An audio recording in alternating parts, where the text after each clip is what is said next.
Today is the day before elections are held here in the United States. There are many rules and regulations that govern elections here, and they differ from state to state. So one of the most common violations committed, usually by mistake, is electioneering in a prohibited space. Now, it's important to note what this is for your given state and just carry a copy of the code or the statute with you, or have it memorized so that you're familiar with what the most common violation is, so you can stop it, because it's important to maintain integrity and you don't want anything called into question. So, since poll workers sometimes aren't as familiar or may have forgotten or aren't paying attention, it's okay to call somebody's attention to that particular violation. And fortunately, during the primaries, there were some egregious things done, not electioneering, but egregious things that were done in the primaries that, aren't going to be so obvious when it comes to these common electioneering issues. So we're going to dive a little bit into this. We're going to be very careful. We're going to go from a position of fact all the way across the board. So here we go.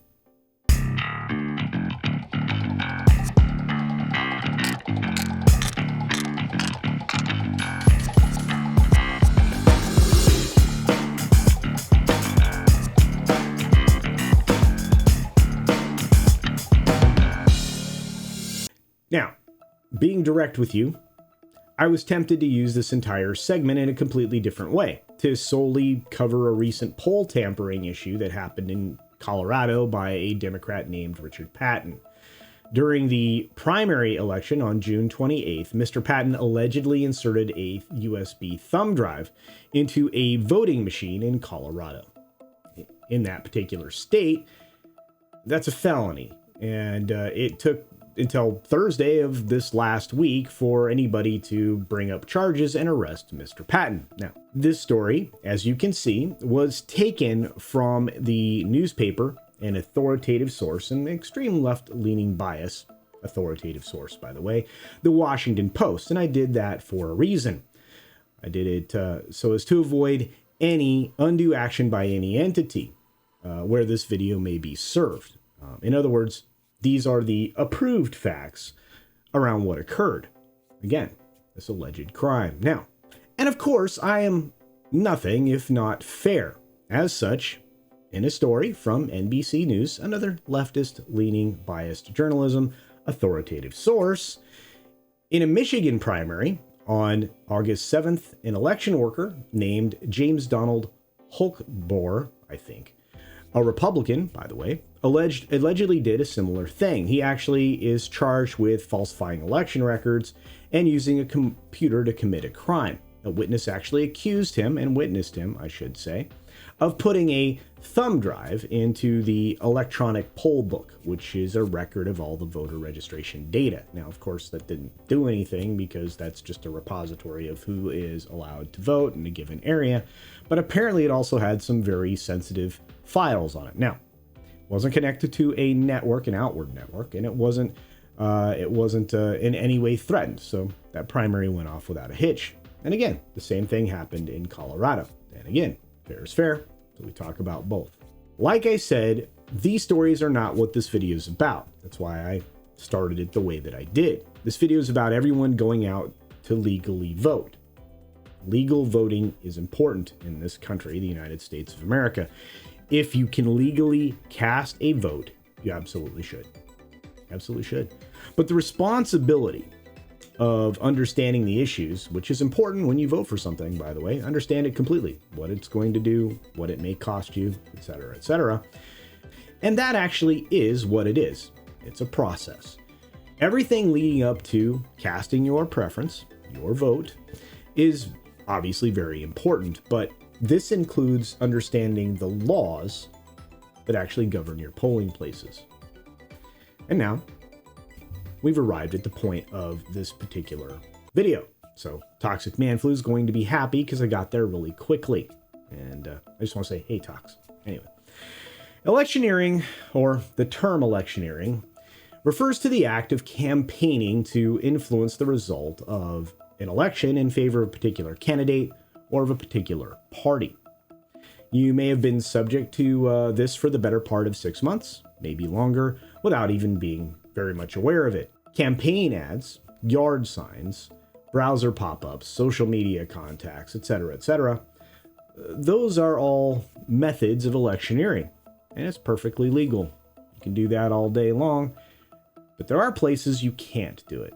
In fact, if you actually fall within the legal guidelines of electioneering, there are going to be absolutely no issues. In fact, it's encouraged. But there are some guidelines that most people are not familiar with, and I've already mentioned them, and they're incredibly important.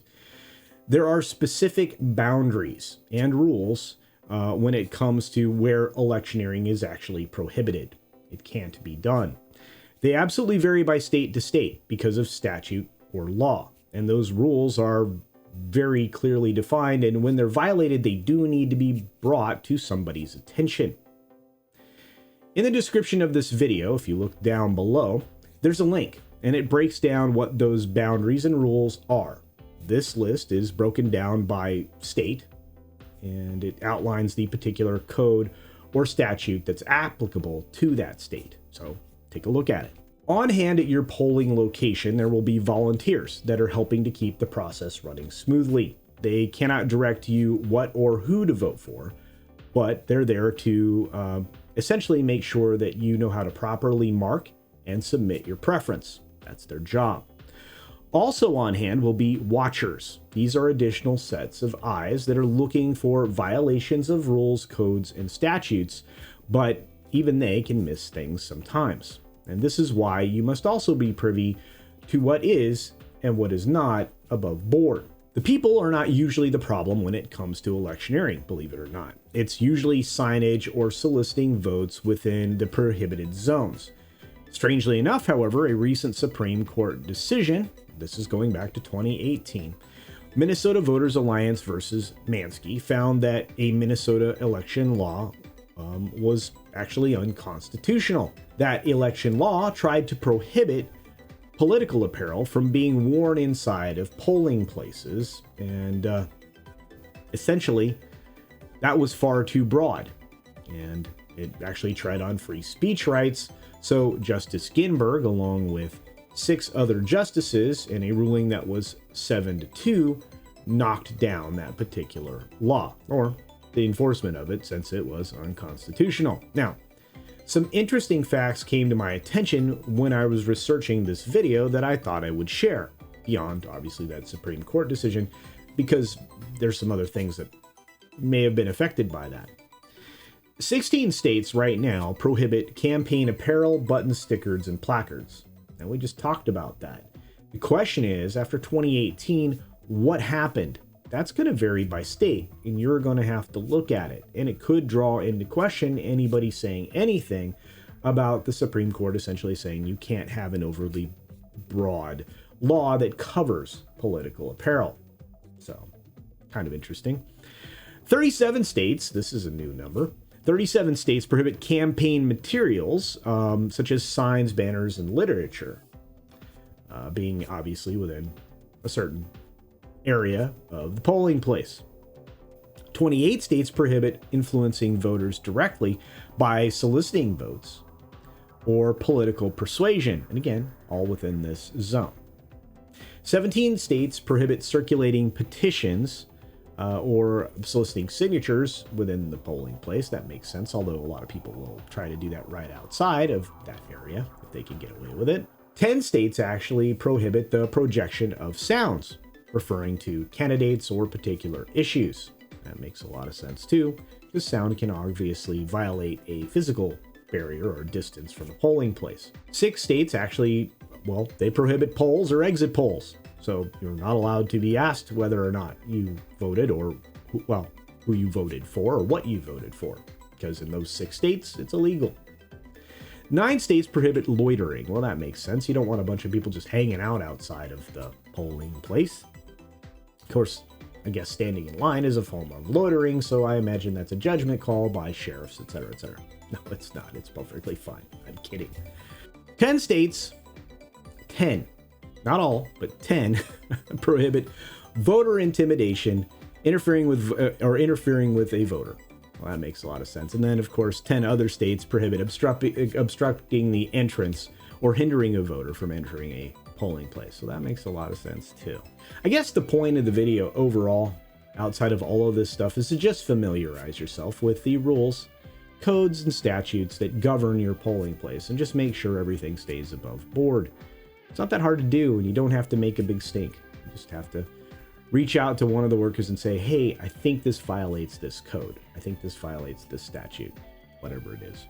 Believe me, they'll want to correct it immediately, because they don't want it to be questionable, and neither do we. Most importantly, just be sure to get out to legally vote. It's part of the advanced citizenship that we actually have here in our representative republic. And that's what we are. So, with that, go vote if you can legally here in the United States. Be sure to take care of yourself, take care of others, wash your hands, of course, because it's good hygiene. And until next time, bye.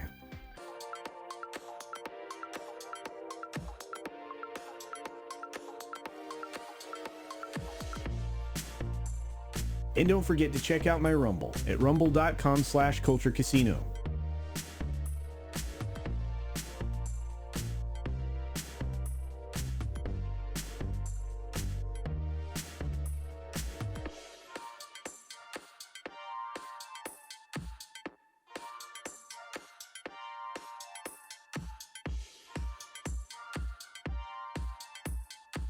Thanks for visiting today. Be sure you're subscribed and hit that for alerts. Yay! Of course, like and share all of the videos that you can, as it helps with the algorithm. Have a great day.